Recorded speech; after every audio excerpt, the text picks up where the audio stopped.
Indonesia is benefiting from trade in the past, in the history of the modern economy of Indonesia since early 1970s, in which the acceleration of growth, reducing poverty is always identical with our ability to open our economy and taking benefit of the open trade, global economy, but at the same time also forcing ourselves, disciplining ourselves in terms of our competitiveness by opening up.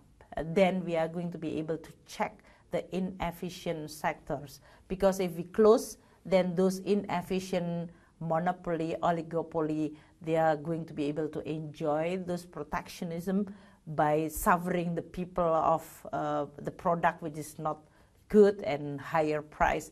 So open economy trade is actually providing us with the double benefit. That is, we can actually use the foreign market in order for us to be able to export and then earn this foreign exchange in order for us to be able to build Indonesia. But at the same time, the openness of the economy is going to discipline the economy, domestic economy, and players, businesses, in order for them to be able to always keep their competitiveness. And with that, it will create more innovation, better productivity. In Indonesia's own history, I think the reduction of the poverty is always identical with our ability to transform from the farmer, small business, agriculture product into a much more manufacturing, urban, higher productivity. And of course, it will then continue to invest better in the human capital so that they will be able to continue increase in terms of their value added and competence.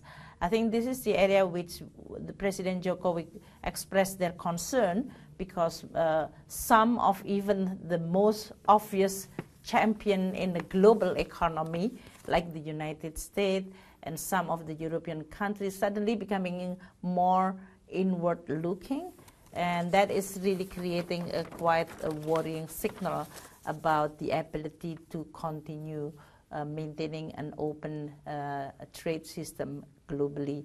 Don't forget that the global economy today is still actually very fragile in terms of recovery post the global financial crisis, and part of it is because of the trade, which is still very weak.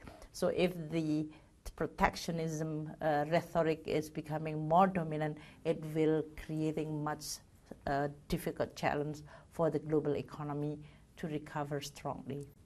Well, many of the global leaders, especially at the G20, are expected to lead the global economy to the right direction, in the sense that this is not a zero-sum game policy, in the sense that one country is going to gain at the cost of others. Trade, in our understanding from all parties, is actually a win-win situation. Whether you are exporter, you are importer, it should not be seen that one gain and the other lose, because you can really see it from the corporate point of view, but at the same time you also look at the household or consumer point of view. They both have a different interest, but they are all part of your economy, and they need to be managed in balance. And that's why trade is actually serving those kind of need. So the US is the largest economy in the world, the most competitive, if you can call it. All the best product in the world usually produced by the US.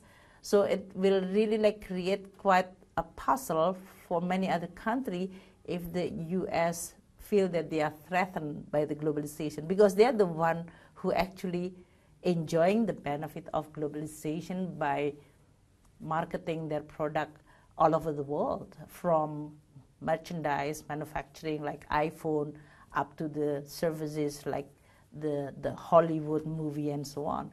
So it is really something that for many other countries then have to look why the US, who's very strong and have the better competitiveness, suddenly now feel that they are no longer strong enough.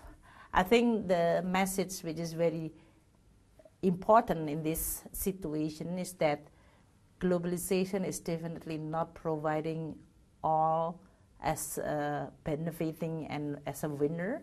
There is a loser of this globalization. Policymakers, even if you are the strongest and largest economy in the world, should not assume that the loser can take care of themselves.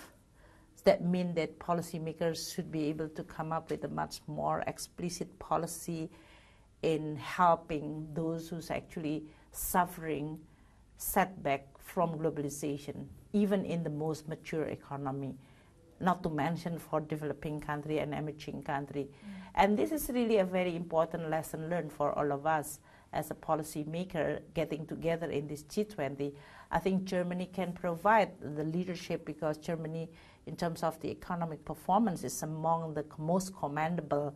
Many countries actually looking at the German in terms of the macroeconomic competitiveness, productivity, technology, and how this economy can show to the world that you actually can embrace and continue commit to this globalization while at the same time addressing your own population, which is not necessarily benefiting directly from that.